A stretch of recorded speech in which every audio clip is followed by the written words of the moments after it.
controversy, drama, infighting, causing a ruckus, cancel culture. My fucking god, why can't we just have fucking fun around here anymore? Fellas, I'm here to talk about an era of YouTube that I don't want to act like it was all sunshine and rainbows because, let's take off the nostalgia goggles for a minute here, it wasn't all sunshine and rainbows. And if you act like it was sunshine and rainbows, you're forgetting that this was an era of the internet where internet speeds were leagues worse than how they were now. But back in the old days of YouTube, it felt like things were more fun to go through. Like, it wasn't a matter of who did the most morally fucked up thing the most and can we shun them from polite society the most kind of thing. It was more of the kind of shit that people did to just goof off and have fun with. You know, some of the YouTube OGs you remember fondly, with half of them being big pieces of shit people. Back then, they weren't seen as big pieces of shit people. They were more niche micro-celebrities that managed to make a name for themselves thanks to YouTube. Because that's what I think was why YouTube was so successful back then and what caused its golden age, if you will. Because people were just making whatever the hell they wanted. Now, of course, not everything was allowed on YouTube. There was restrictions that were in place, with many restrictions being in place nowadays. Like, there's no place for adult content outside of clear loopholes that people took a clear advantage of. There was no place for graphic content and gore because, bitch, this ain't Live Leak. No, the content people made back then, it was just people just making random crap in their rooms, either for passion projects or just to dick around and have a laugh. That, in my opinion, was where YouTube was at its peak. Of course, there were a lot of people who did decide to take YouTube more seriously and make more proper edited videos online, especially in the realm of gaming. One of the most well-known examples was the AVGN era of online gaming. Like, everybody knows that AVGN has had a major impact on gaming-related content. All the whole gaming review stuff traces back to James Rolfe and his character, the Angry Nintendo Nerd.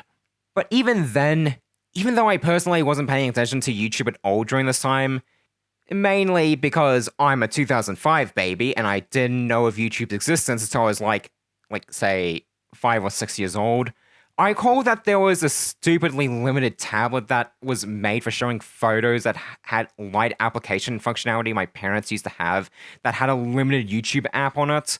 I think the one thing I recall is seeing the fact that the Wiggles was on it, and that was like a childhood show of mine, because I'm an Australian, and Australian kids at that time loved the Wiggles. Nowadays, kids in these parts will gush about, I don't know, Bluey, or TikTok brain rot. I'm somebody who was from a weird time on YouTube where I grew up watching very specific content. And 50% of it was annoying orange. Yeah. I'm that person. Unironically, I watched too much annoying orange to the point I became the most annoying child out there.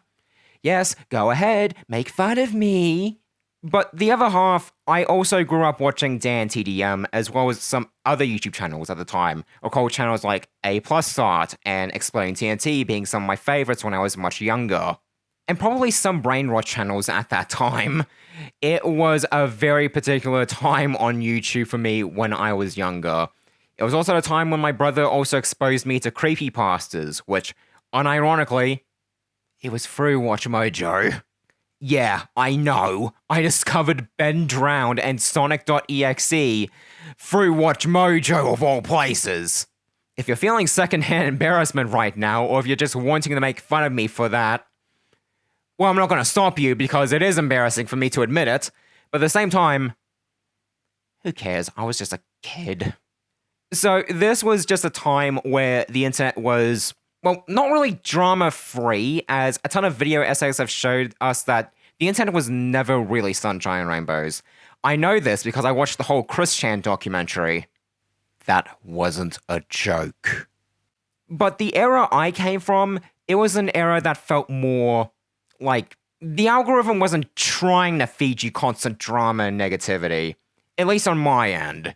Nowadays, though, the internet is hyper-focused on whatever the most terrible thing that has happened in the news recently. It feels like you aren't allowed to just sit down and have fun anymore.